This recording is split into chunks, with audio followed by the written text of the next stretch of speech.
Saya sering mengatakan bahwa musibah terbesar bagi seseorang itu adalah ketika dia tidak berakidah dengan benar, ya, tidak berislam dengan benar. Sementara hari ini tidak pernah berhenti itu serangan-serangan pemikiran, ya, yang menghancurkan akidah umat Islam. Ya, karena apa? Kalau kita tidak memberikan atau mengarahkan mereka kepada keimanan yang benar, kemudian nanti sampai dia mukallaf, sampai dia akil balik, dia memiliki keimanan yang tidak benar, itu akan semakin sulit diperbaiki, dan itu menjadi tanggung jawab kita, bukan hanya di dunia tapi di akhirat. Ya, kecuali kita sudah memberikan pendidikan dan bimbingan yang benar, kita beritahu, kita berikan pemahaman mana yang wajib, mana yang haram, gitu kan? Ya, atau mungkin kita masukkan ke dalam pendidikan formal, ya, seperti pesantren atau sekolah-sekolah Islam yang baik, ya. Kalau kemudian itu semua sudah kita lakukan, lalu sampai kemudian dia mukallaf masih masih tidak benar dalam beragama ini, ya insya Allah itu akan menjadi beban mereka, menjadi tanggung jawab mereka. Ya, tapi kalau kita tidak memberikan pendidikan yang benar, nanti dosanya, siksanya itu bukan cuma mereka, tapi kita yang bertanggung jawab ini juga akan merasakan itu. Ya, misalnya istri ataupun anak-anak perempuan kita, kalau mereka itu tidak berjilbab, ya, tidak menutup auratnya mereka ketika mereka sudah mencapai usia yang mukallaf, ya. Kalau kita tidak pernah memberikan pemahaman kepada mereka, itu nanti yang disiksa bukan cuma mereka, kita juga disiksa, orang tuanya juga disiksa, itu, ya. Kecuali kita sudah memberikan pendidikan yang benar, ya, bahwa mengenakan jilbab menutup aurat bagi wanita itu wajib, ya, kecuali wajah dan telapak tangan, misalnya, itu sudah kita tanamkan pendidikan itu sejak kecil, ya, insya Allah itu akan lebih mudah bagi mereka untuk menuruti, ya. Tapi kalau sudah terus kita berikan pemahaman sampai kemudian mereka dewasa, mereka tidak melaksanakan kewajiban kita, sudah kita laksanakan, gitu, ya. Jadi artinya ku anfusakum wa ahlikum naro, itu jagalah dirimu, ya. Jadi kita menjaga diri kita dulu, artinya kita harus punya ilmu juga untuk bagaimana nanti mengarahkan mereka, ya, wa ahlikum naro, dan keluarga kalian dari api neraka.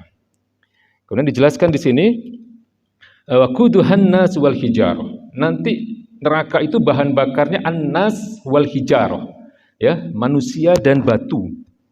Ya, jadi manusia dan batu. Jadi manusia itu nanti ada sebagian dari mereka yang akan menjadi bahan bakar neraka. Ya, nanti di ayat berikutnya akan dijelaskan itu. Ya. Alaiha malaikatun gilazun syidadun. Di mana neraka itu nanti akan dijaga oleh malaikat-malaikat yang gilazun syidadun. Ya, malaikat-malaikat yang keras, yang galak, ya. Jadi malaikat Malik itu mungkin galak, ya, karena beliau kan yang menjaga pintu neraka itu, ya. La ya'sunallaha ma amarohum wa yaf'aluna ma yu'marun.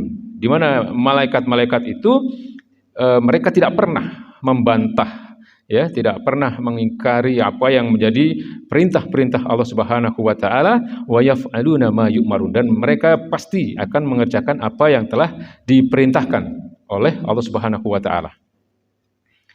Ya, jadi ini yang harus benar-benar menjadi perhatian kita, ya, di mana dalam kondisi hari ini memang kita kita hidup di dalam zaman yang tidak mudah bagi kita untuk beragama dengan benar ini, ya, karena situasinya, sistem kehidupan yang mengatur kita dan seterusnya itu tidak mendukung, Pak, untuk terciptanya suatu kehidupan bermasyarakat yang religius, gitu, ya, yang mendekatkan diri kita kepada ketaatan kepada Allah Subhanahu wa taala.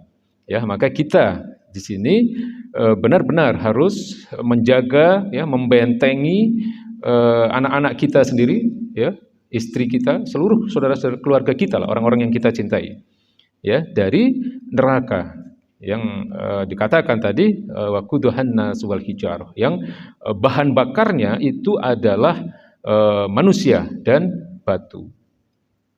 Ya, jadi Itu tadi ayat yang pertama yang kita baca. Kemudian dikatakan di ayat berikutnya, ya, di paragraf berikutnya, innal munafiqina fi dzarkil asfali minan nar. Ya, ini kondisi paling bawah dari neraka itu, Pak. Innal munafiqina, sesungguhnya orang-orang munafik itu nanti fidarkil asfali minan nar. Mereka akan berada di bagian yang paling bawah, fidarkil asfal minan nar, dari neraka itu. Ini yang akan menjadi bahan bakar neraka nanti, orang-orang munafik. Ya, walan tajidalahum nasyira, dan tidak akan ada yang menolong nanti. Ya, lan, mungkin saya pernah menjelaskan ya tentang arti dari lan. Gitu. Jadi ada la, ada lan. Kalau la itu tidak, tapi tidak dalam pengertian sementara.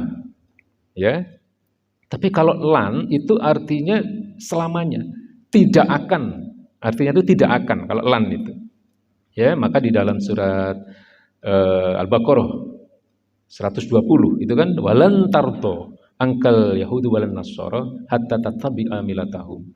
Ya, orang-orang Yahudi dan Nasrani itu tidak akan walan tarto, tidak akan ridho kepada kalian.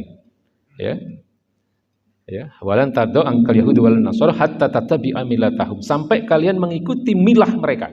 Ya, milah itu bukan sekedar agama sebenarnya, tapi juga termasuk aturan-aturan kehidupan. Ya, kalau dalam bahasa kita ideologi. Ya, sampai kita mengikuti ideologi mereka, sampai kita mengikuti aturan-aturan kehidupan yang dirancang mereka. Ya, mereka akan terus melakukan itu. Siapa yang memperingatkan ini? Allah Subhanahu wa taala. Ya. Karena Allah di sini menggunakan kata lan di situ, ya. Lan itu artinya tidak akan, ya. Beda dengan la saja. Kalau la itu tidak, ya. Artinya kalau la adhabu ilal madrasah, saya tidak pergi ke sekolah, ya. Jadi mungkin hari itu saja tidak pergi ke sekolah karena sakit misalnya. Tapi kalau menggunakan lan artinya tidak akan selamanya. Ya, jadi orang-orang munafik itu secara bahasa atau pengertiannya adalah orang-orang, gampangnya ya, orang-orang yang secara zahir dia Islam, menunjukkan atribut atau tanda-tanda keislaman, ya. Mungkin pakai peci, mungkin pakai baju muslim, ya, pakai sarung atau pakai gamis, ya. Kalau yang perempuannya mungkin pakai jilbab dan seterusnya. Ya, secara zahir dia Islam, menunjukkan tanda-tanda keislaman. Mungkin ke masjid, mungkin sholat, mungkin puasa, ya, bahkan mungkin bisa jadi imam dia, ya. Tapi dalam hatinya dia tidak berpihak kepada Islam, justru memusuhi Islam, justru memiliki kebencian terhadap Islam dan umatnya. Ya, dan lebih berpihak kepada musuh-musuh Islam. Ya, ini orang-orang munafik. Kalau di dalam hadis itu kan sangat populer ya, yang seringkali disampaikan. Ya, alamatu munafik salatun. Ya, tanda-tanda munafik itu ada 3. Idza hadatsa kadzdzaba, idza wa'ada akhlafa, wa idza tumina khana. Ya, orang-orang munafik tanda-tandanya adalah jika bicara dia berdusta, idza hadatsa kadzdzaba. Wa idza wa'ada akhlaf, dan ketika dia berjanji dia ingkar, ya. Wa idza tumina khana, dan ketika dia diberi amanah dia khianat. Jadi gampang ya ngelihatnya Pak ya, orang-orang munafik itu seperti apa gitu ya. Di TV banyak itu. Ya, kalau kita lihat di TV itu kan banyak yang kalau bicara dulu bicara apa, sekarang bicara apa, gitu kan. Jadi berbohong itu sesuatu yang biasa. Kemudian idza wa'ada akhlafa. Dulu berjanji apa, ternyata janji-janjinya lupa semua misalnya. Ya, sebelum dipilih janjinya macam-macam. Ya, setelah terpilih justru memusuhi orang-orang yang memilih, ya, justru janji-janjinya sudah lupa semuanya. Ya, wa idza tumina khana, dan ketika dia diberi amanah dia berkhianat. Ya. Jadi ini tanda-tanda orang-orang munafik. Ya, apalagi kalau kemudian bahaya sekali ya, kalau kemudian sifat-sifat ini dimiliki oleh seseorang yang diberi amanah untuk memimpin. Ya, karena itu dosanya jauh lebih besar, Pak, daripada orang yang tidak punya kekuasaan. Ya. Kalau dia punya kekuasaan, dia punya jabatan, dia punya harta yang berlebih misalnya, ya. itu kalau dia kemudian melanggar hukum-hukum Allah atau kemudian dia melakukan dosa, melakukan kemaksiatan, apalagi kemudian dia menjadi orang-orang yang munafik, itu dosanya luar biasa. Ya, lebih besar azabnya itu daripada orang-orang yang biasa, yang tidak punya kekuasaan, tidak punya jabatan. Ya. Tapi sebaliknya, kalau orang-orang ini, orang-orang yang diberi kekuasaan ini, yang diberi katakanlah amanah untuk memimpin, kalau dia mengerjakan hal-hal yang baik, kalau dia kemudian melaksanakan perintah-perintah Allah Subhanahu wa taala, itu pahalanya juga luar biasa. Besar sekali itu. Makanya kan di dalam hadis ya, itu baginda Nabi, ini hadisnya sahih ya, baginda Nabi kan pernah mengatakan adanya 7 golongan orang-orang yang nanti akan diberi naungan oleh Allah Subhanahu wa taala pada hari di mana tidak ada naungan kecuali naungannya Allah Subhanahu wa taala. Ya, sab'atun yudhilluhumullahu fi dhillihi. Nanti akan ada 7 golongan orang-orang yang akan dinaungi oleh Allah Subhanahu wa taala dalam naungannya yaumala la dhilla illa dhilluhu. Ya. Pada hari di mana tidak ada naungan kecuali naungan dari Allah Subhanahu wa taala. Dan baginda Nabi menyebutkan yang pertama itu adalah imamun adil, pemimpin yang adil. Pemimpin yang adil itu artinya pemimpin yang benar, ya, dalam arti pemimpin yang taat kepada Allah dan Rasulnya. Ya, kalau dia pemimpin negara, dia adalah seorang pemimpin yang menerapkan syariat Islam.